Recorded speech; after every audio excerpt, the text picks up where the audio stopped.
السلام علیکم ورحمۃ اللہ وبرکاتہ۔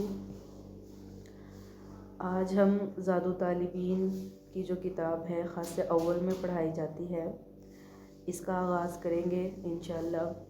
زاد طالبین ایک حدیث کی کتاب ہے اور خاص اول کے اندر اس کا نصاب پڑھایا جاتا ہے۔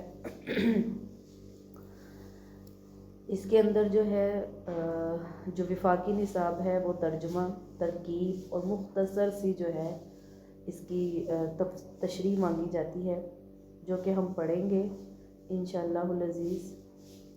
تو سب سے پہلے جو ہے باب ہے جملۃ الاسمیہ۔ حدیث کا مفہوم ہے، حدیث مبارکہ کی عبارت اور ترجمے کی طرف غور کریں۔ الدین النصیحہ، کہ دین سراسر خیر خواہی ہے۔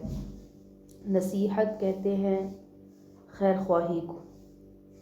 اب ایک حدیث کا مفہوم ہے کہ نبی کریم صلی اللہ علیہ وسلم نے فرمایا کہ آپ نصیحت کریں اللہ رب العزت کے ساتھ، نصیحت کریں نبی کریم صلی اللہ علیہ وسلم کے ساتھ، اور اسی طرح خیر خواہی کریں کتاب کے ساتھ اور خیر خواہی کریں عوام الناس کے ساتھ۔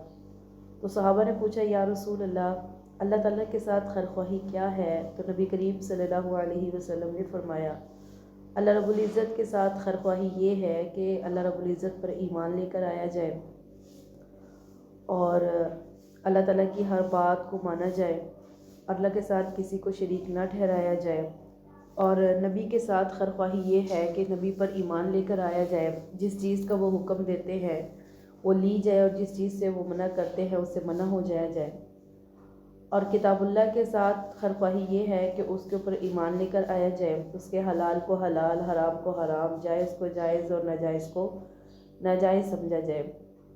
عام لوگوں کے ساتھ خیر خواہی یہ ہے کہ ان کے ساتھ بڑوں کا ادب کیا جائے، چھوٹوں پر شفقت کی جائے اور عزت کی جائے، کسی کی غیبت نہ کی جائے، چغلی نہ کی جائے، حسد نہ کی جائے۔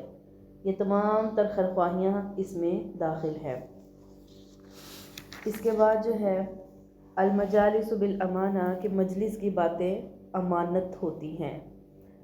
مجلس کی باتیں امانت ہوتی ہیں مطلب یہ ہے کہ وہ جب ہم 2-4 لوگ مل کر بات کرتے ہیں تو وہ باتیں ہمیں باہر نہیں بتانی چاہیے، اور اسی طرح 3 مجلس کی باتوں کو باہر بتانے کی اجازت ہے۔ نمبر 1، جس میں کسی کے ناحق قتل کرنے کی بات ہو رہی ہو، یا کسی عورت کی عصمت لوٹنے کی بات ہو رہی ہو، یا کسی کا مال ناحق لینے کی بات ہو رہی ہو۔ شیخ عبدالحق محدث دہلوی رحمۃ اللہ علیہ فرماتے ہیں اس مجلس کی بات بھی افشا کرنا باہر جائز ہے جس میں کسی دینی یا قوم کے نقصان پہنچانے کی گفتگو ہو رہی ہو۔ الدعاء مخ العبادہ، کہ دعا عبادت کا مغز ہے۔ یہاں پر یہ بات فرمائی گئی کہ دعا عبادت کا مغز ہے، جس طرح کہ کوئی بھی کام کر لیں اور اس کے بعد جو ہے کوئی نہ کوئی چیز ادھوری رہ جاتی ہے، اسی طرح جو اگر عبادت کے بعد دعا نہ مانگی جائے تو وہ عبادت بھی ایسے سمجھ لیں کہ ادھوری ہوتی ہے، اسی لیے دعا جو ہے نا وہ عبادت کا مغز ہے۔ الحیاء شعبۃ من الایمان، حیا ایمان کا حصہ ہے۔ تو حیا جو ہے نا وہ ایمان کے اندر ہے۔ ایک حدیث کا مفہوم ہے کہ ایک صحابی جو تھے دوسرے صحابی کو حیا کی نصیحت کر رہے تھے کہ یہ نہ کریں، حیا مطلب اس طرح کرو، حیا کرو اس سے۔ پاس سے نبی کریم صلی اللہ علیہ وسلم گزرے تو آپ علیہ السلام نے فرمایا کہ آپ کیا کہہ رہے ہیں؟ تو انہوں نے کہا کہ میں حیا کی نصیحت اس کو کر رہا ہوں۔ تو آپ علیہ السلام نے فرمایا چھوڑ دیں، حیا تو ایمان کا حصہ ہے، تو حیا کی کیا نصیحت کرنی ہے، حیا تو ایمان کے اندر ہوتی ہے۔ اس سے پتہ چلا حیا جو ہے وہ ایمان کا حصہ ہے۔ المرء مع من احب، آدمی جس سے محبت کرے گا کل قیامت کے دن وہ اس کے ساتھ ہوگا۔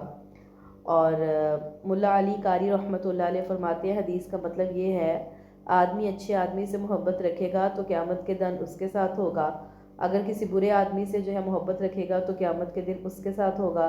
اس سے ہمیں پتہ چلا کہ ہمیں اچھی صحبت کے اندر جو ہے نا وہ بیٹھنا چاہیے۔ الخمر جماع الاسم، شراب ہر قسم کے گناہوں کا مجموعہ ہے، کیونکہ جب انسان شراب پی لیتا ہے نا تو انسان کے عقل جو ہے نا حواس اس کے قبضے میں بھی نہیں رہتے، وہ بہت سے گناہوں کا ارتکاب کر لیتا ہے۔ اس سے پتہ چلا کہ شراب جو ہے نا وہ گناہوں کا مجموعہ ہے۔